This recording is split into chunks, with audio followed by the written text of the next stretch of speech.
right, y'all. We have Dave Hill Jr. This song is called Ticket to Ride. When this song is over, we're going to have a station identification, and then we're going to go right into the interview. But this is one of his songs. We're going to hear two songs today. So this is the first one. It's called Ticket to Ride. Interview coming up. Here we go.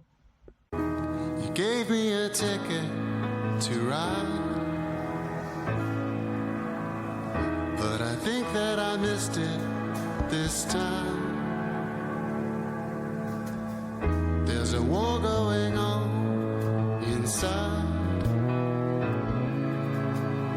Do I give you my heart or keep my pride? You said all I need is to hold on, and everything will be gold from now on.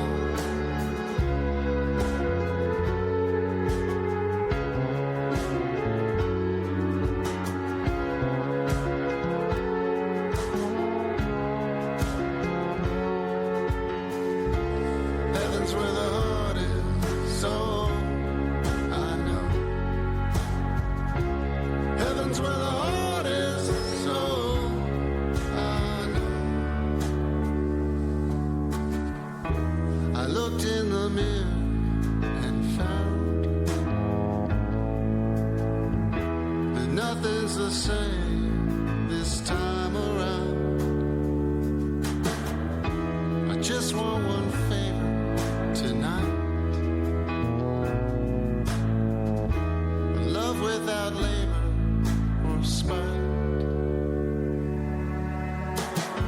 You said all I need is to hold on, and everything will be gold from now on. You told me white lies to keep my heart at bay. You gave me the hope to hope for another day. Heaven's where the heart is, oh, I know. Heaven's where the heart lives, so I know.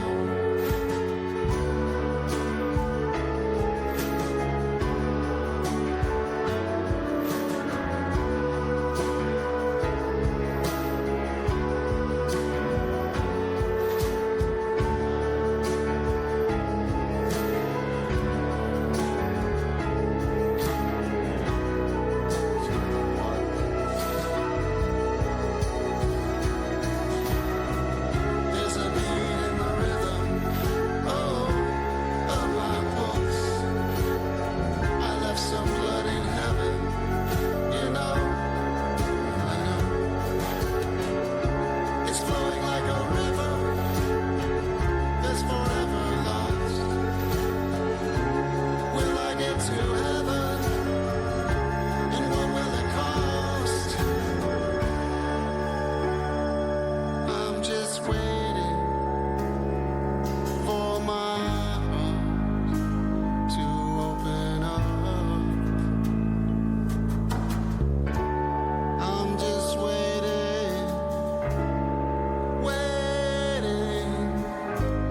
for your heart to open up.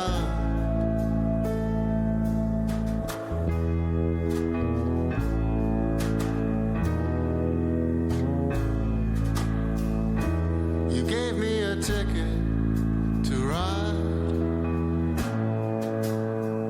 but I think that I missed it this time.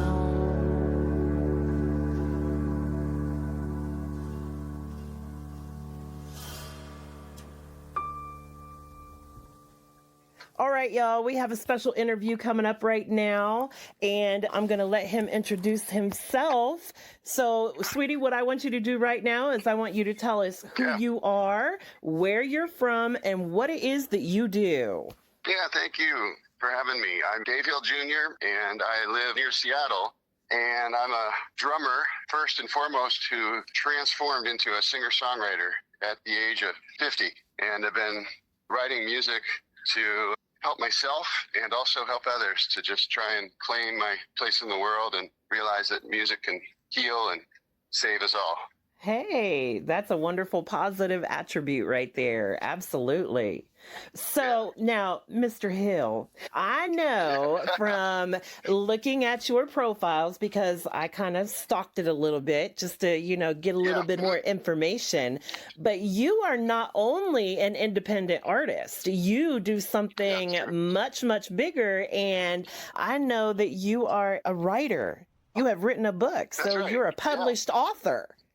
Yeah, thank you. Yeah, I wrote a book called Doubt Riding Shotgun, which is about working with self-doubt. And, it kind of dovetails nicely into the whole songwriting journey that I've been on. I didn't even realize it when I was writing the book. I'm also an executive coach. That's my day job. And I work with a lot of executives and I help people. And the topic of self-doubt came up over and over again. So I decided when I was doing my own work around self-doubt, some of my own journal entries, what if it's like doubt riding shotgun? So the idea is that we don't let doubt drive the car, right? We're still in charge, and sometimes we let self-doubt and the voice in our head or the inner critic take over. So that's what the book's about, and I have an audiobook now too, and I'm really proud of them, and a lot of people love it. And please, by all means, check it out. There's some musical examples in there, but it's also written for business people as well.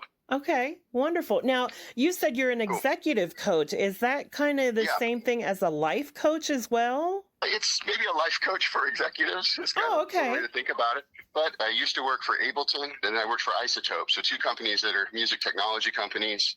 And I was a VP of marketing at Isotope and managing director at Ableton. And so through my comeuppance as an executive, I learned a lot of lessons and was also ill prepared for a lot of things. And so at some point, I started working with a great executive coach, and she helped me change at an age where I didn't think change was possible. I was burnt out, and even though I was successful, it was like I wasn't having a good time. So in getting my coaching training, I started helping other people and with similar things. And sometimes it's like a life coach, and sometimes it's how to run a meeting or how to manage people or how to talk to your CEO or the board or different things. So it's kind of a soup to nuts type of practice in helping people, and it's really me helping clients find their own answers. It's not advice, it's not consulting, I'm really coaching. That's awesome. I did a little homework on you. I did a little bit of homework, but I didn't know all of that. Yeah, I'm super impressed. Yeah. Thanks for stalking me. You're so very welcome. Yeah. Not many people would appreciate that, but okay, I'm happy to talk about that as well as music. I kind of felt like when I was going through there, because I read a few snippets out of the book, because it kind of does incorporate what you have to do when you're on a musical journey, especially being an independent artist, because there are a lot of ups and downs. And it seems like, in the past, I want to say at least 5 years, there's been more downs for people in the music industry than ups. Yeah. Reading that, it does, incorporate a lot of that in there. That's why I wanted to make sure that we let people know you are a published author, that there is this information out there to help keep you positive, regardless of whether you're an executive or not. The book may help you, on your musical journey, even though it's not specific for music, right? Yeah, I do have some music examples in there because I'm a lifelong musician, but I tried to write it for where I am in my life, which is business, music, family, everything, Self-doubt can show up so many places, and there's a lot of different types of self-doubt. There's like perfectionism versus like imposter syndrome and all that. So what I want you to do right now is I want you to tell us about your musical journey. Like how old were you when it started? Was this something that you always wanted to do? Or did you have music around you, from the time you were born until now? Just lay it all out there on the line. People hear me 7 days a week. So we want to hear your voice today. Thanks, Stephanie. Yeah. So, it started for me, my earliest memory is being a very young boy, about 8 or 9 years old, and watching Kenny Rogers sing The Gambler on The Muppet Show. Yeah, you remember The Muppet Show? Absolutely. My dad used to watch it with me all the time. My dad used to he used to play the banjo, and he was in, did bluegrass. Oh, yeah. Oh, sweet. Awesome. Yeah. So that's, my first memory was like that. And then I found my mom's 45 collection and got into the Queen's Another One Bites the Dust. And, Okay, wait a minute. Let's pause for a quick second, because the people out here, there's a lot of young people out here that don't know what a 45 is. Right. Right, I know. A 45 is a small vinyl record, y'all, just in case you young people don't understand. We didn't, it's not always been MP3s and digital. Exactly. Yeah, they did. Yeah. Right. So, exactly. So anyway, that I think for then, at that point, it felt like the light switched on, and I knew music was central to me, and it needed to be something I was always doing. So I tried a few instruments and eventually landed on the drums and played drums quite professionally. I toured, and I was in a pretty popular band in the 90s in Seattle. I was in a band with Chris Cornell's brother, Peter Cornell, for 5 years. Oh, wow. And we almost got a record deal. And we had airplay. We had a lot of success, but never quite got the deal, which is what everyone thought you needed back then. So at some point I got a day job, which happened to be a really good day job. I was working for Ableton, the music software company in Berlin. I was living in New York at the time and playing around with music software and production, and I learned a lot about how to produce at home and make my own demos and things. But I wasn't really, I was so burnt out in a way from working so hard and not really playing much music at night. And so I would talk about music all day at my job, and at night I just needed to chill. So kind of took a break from making music for a while. When I got back in kind of my, let's call it my healthy midlife crisis of leaving the corporate world and started, really doubling down into music. And COVID happened, and I bought a piano, and I started learning piano again. I hadn't played in a long time. And so that's what I spend most of my days doing, is just finding whatever hour I can to play piano. Well, I started writing songs, and I think it's like 50 years of pent-up want to be a songwriter just started pouring out at me. I always felt like songwriting was this thing that you couldn't do unless you were special. Only the people who are touched by fire or who have a bad drug addiction or something can write a song. And then I kind of eliminated all that self-doubt, right? Actually, anyone that has an inkling to or wants a desire to can write a song. And I'd encourage anyone listening to write your own song. It's such an empowering thing, and it's so simple. Exactly. We think it needs to be so hard. And it's just, like anything, you start out, maybe your first couple songs aren't amazing, but they get better, and you start learning little tricks and little things. You start finding your own way. And that's what happened to me. So I've written something like 50 or so songs, and I've released about 7 or 8, 9 of them, and I'll have an album. I'm going to put them all on one album early next year. Okay. And my plan is to keep releasing one song a month until, I don't know when that'll be, but I'm hoping to write 100 songs and then re-record the best 10 of them that really speak to my heart. And that's and I feel like it's a life's journey, It's not, sure, I could talk about influences and things like that, but it's really about passion for music, that's carried me through all the years. And Absolutely. So now you spoke about you're getting ready to, next year maybe going to put out a new project. Well, I think I'm going to be what I'm doing is I'm releasing one song a month, and then after 12 or 10 or so songs, I feel like, that'll be a nice bundle of work. I'll make it an album, But I'm going to just keep releasing singles because I feel like it gives me a nice goal, and it also helps me sort of think about taking snapshots in time rather than holding up for 1 month and then hoping that's reflective of everything that's going on. Because I think, the life is not just a single month. It's like the ebbs and flows of time. And I like to be more active than, I think the old album release cycle is something we learned as a way that maybe business taught us about music, but I kind of feel like music should be happening all the time. Right. Music is always changing, Right, yeah. So right, and we're changing. Just like it, right. Life is a learning process. And I tell people a lot of times because you did mention that you didn't feel in the beginning that you were able to write a song because you didn't go through such and such, events or what have you. Right, and I tell people all the time, music is poetry. Whether you have a beat or you have music to go with it, whatever you write down. Like if you're going through a life situation that you just don't understand, and instead of taking your anger out on other people, write it down.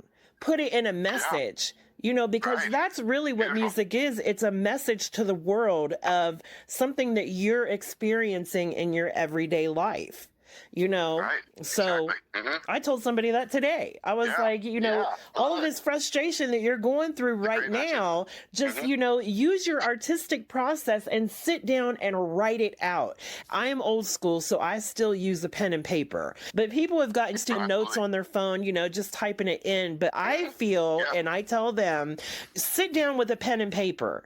Because typing something out is much different than actually writing it down for yourself. So you can look back and see it in your own handwriting. You can see the difference in your handwriting, you know, how angry you were this day, as opposed to you might have been happy a couple weeks prior and wrote something, your handwriting even looks different. So just write it down. Stop using the notes in your phone, you know, so you can see the change in yourself, because a lot of people don't see that. They don't see the change in themselves. It takes somebody else telling them, I see that change in you.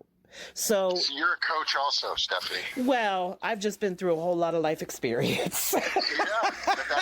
And now you're sharing that. That's great. So I can't say that I can just go by my life experience. I can't say what would be best for somebody else. I can just let them know that this is a situation that I've been through. This is how I worked it out. And I try to make sure that I try to see a positive in every negative situation.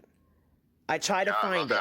It might take a long time to find that positive because I know personally what it's like to have somebody kill a dream of mine, to make me feel like I wasn't good enough. But when I put them out of my mind and I focused on what I really wanted to do and what was really in my heart, that's when my dream came back. So that's what brought me here, to be able to make sure independent artists have a voice out here in the world. So, that sounds great. And I'm a part of that, and thank you for doing that work. You are so very welcome. It's definitely confusing out there to figure out how do you put your music out in the world in a way that helps you, you know. So speaking of putting your music out there in the world, where can people find your music out here in this world? Well, all the typical streaming places, Apple, Spotify. I've been doing more and more YouTube as well. I created a video, in fact, for the 2 songs I think we're going to feature today. So those are on YouTube. I've just been making them on my own. Okay. And I'm pretty proud of them. They're fun to do. Gives people a little visual thing into what I'm doing. I also have a Bandcamp page I just launched. And you know, Google will find me. Right. He's Googleable, people. He is Googleable. You can Google me. Okay. Yes. So I'm going to tell you. Don't make it a secret, you know. I'm not super obscure like some of the hip kids these days who are you have all kinds of handles and everything. It's just Dave Hill Jr. You can find me, davehilljr.com and all the other places. Now I'm going to tell you how I found you. Okay, and I tell people all the time, like, you can go listen to my shows, past shows, and I say this all the time. Like Instagram, Facebook, TikTok, they have these little sponsored ads that come through of independent artists, or sometimes they're mainstream artists that have turned independent. That's how I found you. And I tell people all the time, if you pass up looking or listening to those sponsored ads of these artists, you are doing yourself a grave injustice, because you can find the most wonderful music out there through these little sponsored ads, you know, 10 or 15 seconds. That's how I found you. So I found your music before I even knew who you were. That's how you started getting emails from me, because I found you on, I believe it was Facebook. It was a Facebook sponsored ad, because I was watching a reel or something, and they had that ad break come up, and there you were. And I was like, okay, well, let me click on this download and see what it's like. And, you know, that's how I found you. I hear a lot of artists and musicians say it's so hard to get above the noise and to just get our music heard.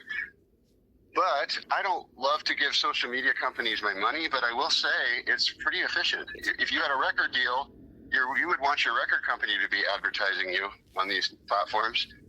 And the algorithm, as tricky as it may be in lots of ways, it also has a really good way of showing people stuff that they might like, because you're into independent music and interesting music, hopefully the algorithm said, okay, here's Stephanie, here's Dave Hill Jr. And so I think for a few dollars a week or, whatever, I can't even remember what I exactly spent on that, but I want to do some more now that I'm hearing this, because will say it definitely shifted a lot of things. And I went from having like nobody listen to like all of a sudden having hundreds of people listen, and now it seems to be getting better. So it does great. work, And I hope that this show has helped. I hope it has helped bring people. Yeah, definitely. Yeah, sure.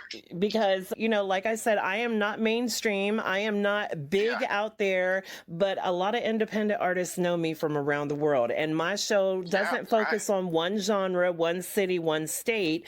My show focuses on all independent artists around the world, all genres of music. So you could listen to my show and hear country music, you can hear rap music, techno, you might even hear some death metal or, some acid rock. But, it's all different things mixed together, which I like because I like a lot of different music. So I think a lot of us do. I think that's important. Absolutely. Sometimes it's hard to categorize some of this stuff, too. We have so many mixed influences, right? So exactly. Do you have any performances planned coming up? Well, I perform fairly often as a drummer. So I had a gig last night, in fact. Played 3 sets with a band that's called the Greenwood Music Collective. And it's just a collection of 4 songwriters, and we all write, we switch off. And sometimes we play some covers, we play originals. But I've also been playing, so as a solo, my goal right now is I'm developing my full one-person show, and I've been doing open mics and doing little song collective type performances right now for the last, let's say, 8 months. Oh, that's great. Which is very different for me because now I'm playing piano and singing and having to remember all my lyrics and that sort of thing, which is a whole new thing. Writing a song and performing it are very different. Yes, it is. Very different. So I'm going through that now, and I think I might even do some busking to be fully transparent. I have a friend who runs the busking services at Pike Place Market, which is kind of a famous place in Seattle that has really great professional buskers. And so I might do some of that to just get my performance. I need to get some reps on the piano. It's like, you know what I mean? Because it's like I've been playing drums for 40 years, but piano and voice is still my development area, which is really fun. It's a learning process, and you have exactly. Right. It's an everyday thing. You can just learn it as you go. Yeah, that's right. So I do have some performances. Check the site and all that. I've been doing this open mic in Mercer Island called Mosaic MI, like Mosaic and then Mercer Island, and they have a wonderful open mic there run by this great woman named Abby Karp. And the radio sponsorship and the winery that sponsors them. And it's basically, you show up, you put your name in the hat, and you might perform or you might not.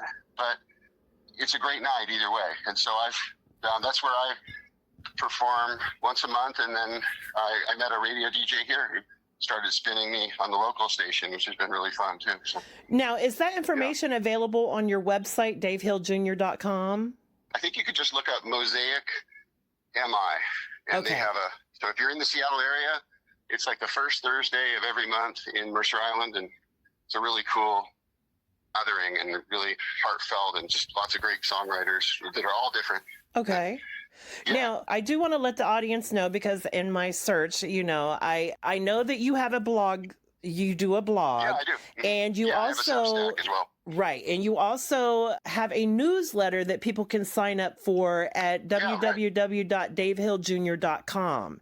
So if y'all are interested in getting a newsletter from Dave, you can go ahead and go to his website. Again, that's davehilljr.com. Very easy. It's his name. Period. You just go there, sign up for the newsletter, and you'll be able to get all of this interesting information that he has, not specifically about his music, but about the executive coaching and the book and all of that information. You can get that. Music. Yeah, I talk about music as well, but I have there's a little tab. You can just click on music, and it talks about my songwriting journey. I have my videos and streaming and stuff now. Hopefully it's easy to see, but I probably need to make my website more clear. But yeah, I kind of just do it all from that site rather than have a separate brand thing. Right. Because And let me know it's what you easy think to of it, yeah. remember, DaveHillJr.com. It's easy to remember. That's it. know. Yeah, right. So Yeah, right. Thank you. you're so That very works. welcome. Yeah. Now, what I want you to do right now is I want you to give out your Yeah. social media information, because Sure. I have this thing where I don't allow people to give me any excuses. I don't give excuses. Okay. I won't take any. Right. So I don't Nice. want people out here to have any excuse why they can't find you. So go ahead and lay out all of Okay. your social media information. Yeah. Well, the theme continues. They're all really simple. It's all at DaveHillJr.com or all at Dave Hill Jr. But like Instagram, it's Dave Hill Jr. Facebook, it's Dave Hill Jr. Yeah, I think, Bandcamp, it's Dave Hill Jr. So it's all in those places. I don't really do anything on X. I need to be more consistent with social media, but I'm doing my best. And I usually post at least weekly, trying to do more. And sometimes it's about a coaching topic, and sometimes it's about music. And I'm trying to do more and more about songwriting process as well. But yeah, it's just, the only thing I'd clarify is it's just JR. You don't spell out the word junior. Right. It's Dave Hill JR. Yeah. You Okay. can find me. And TikTok. I do have a TikTok feed I've been experimenting with, putting some videos there too. Awesome. And if you still can't And find let him me know that what way, you come think. to me and I will direct you in the right place. Right. And all you listeners out there, help me be better on social media. Tell me what you want to hear. Absolutely. And I'd love to hear what they want to hear, and I'll do more of that sort of content. Now, what I'm going to have you do right now is, Yeah. a lot of people do this at the end of the interview, but we're not quite done with the interview yet. Okay. And I think that what we're going to do is the shout outs, but the shout outs Okay. kind of get lost in translation at the end of the show. Yeah. So I want to make sure that Okay. now we do it a little bit different here, because we don't focus on the people who feel like they're entitled. We focus on the people that you feel deserve to have one. So I want you to shout out anybody that you feel deserves to have a shout out today. Yeah. Well, first and foremost, my wife, Amber. Huge shout out to her for all her support. Hey, wifey.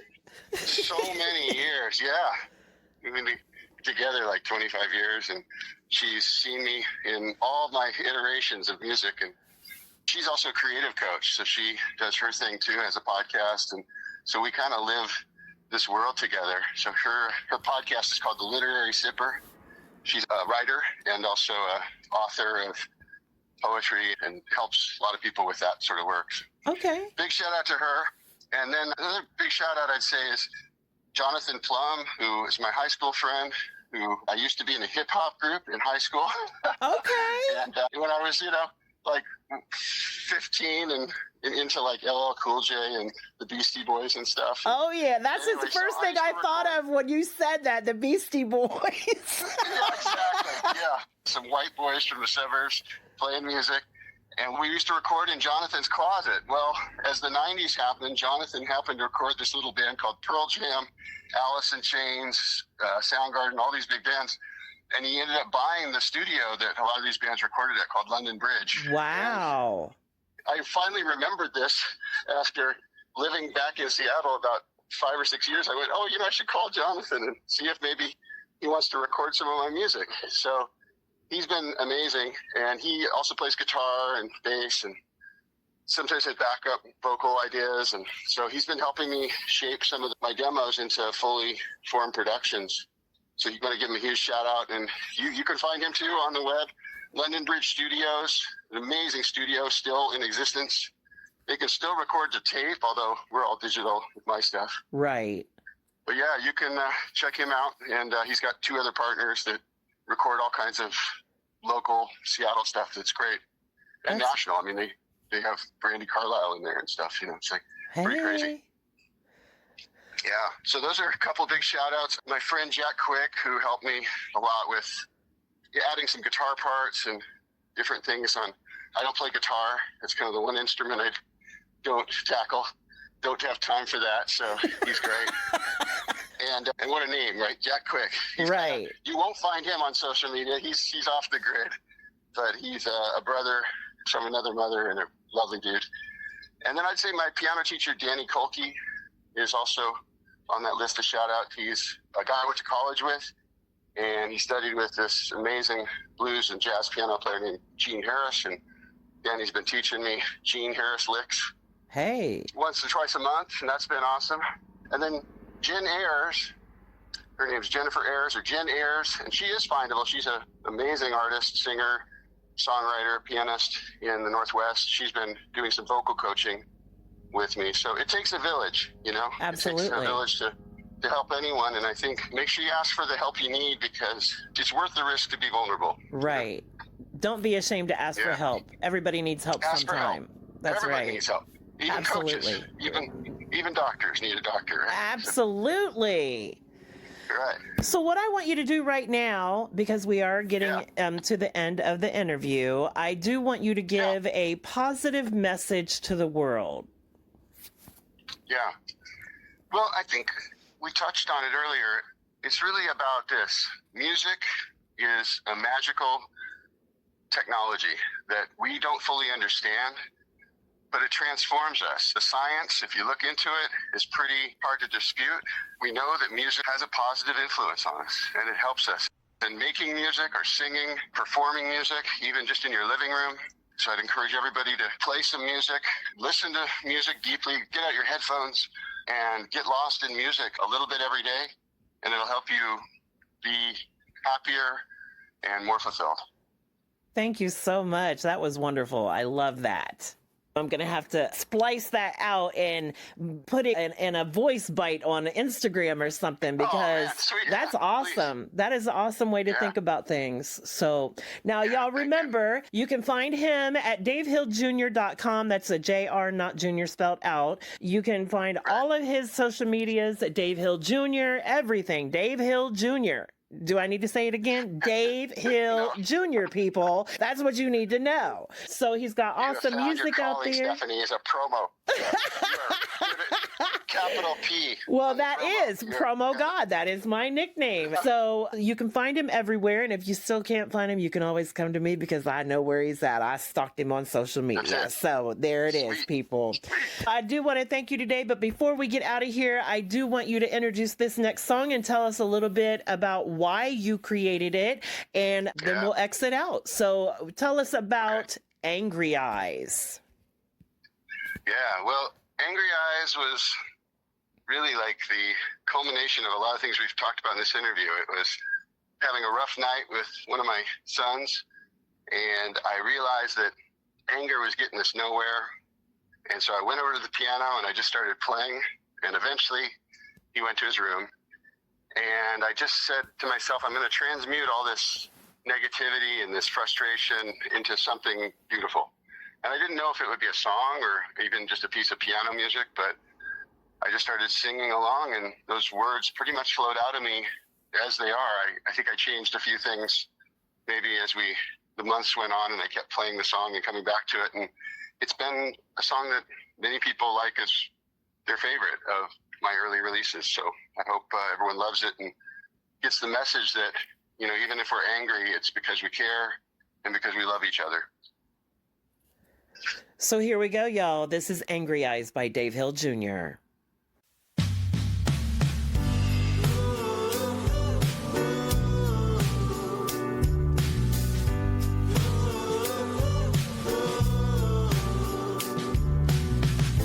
Angry eyes, is that a look of love I don't recognize? Staring me down on a Friday night. Better I don't say what's behind those angry eyes. They take me down, knees on the ground.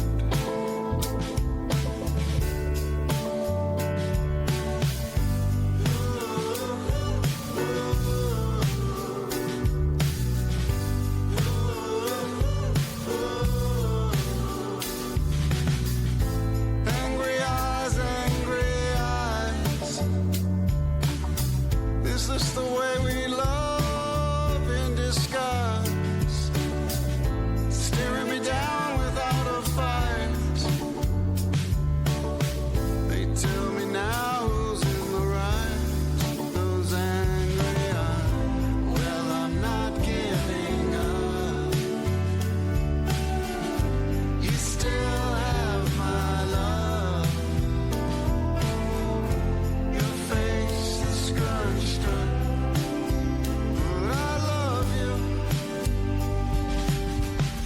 see your eyes and they're rolling, rolling. I see your eyes and they're rolling, fluttering your eyes to the sky.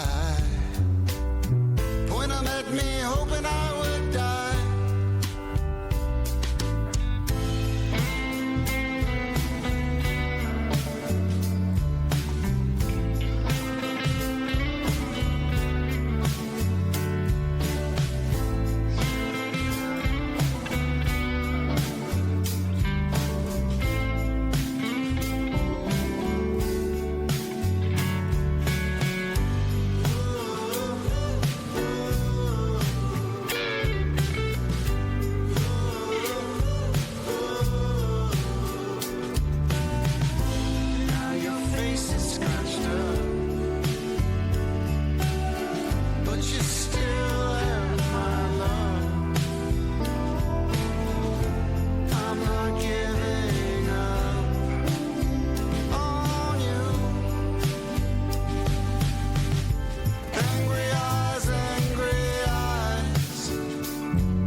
Angry eyes, I don't mind, better than all these tidy lines. Angry eyes and tidy lines. Angry eyes and tidy lines. I love your angry eyes.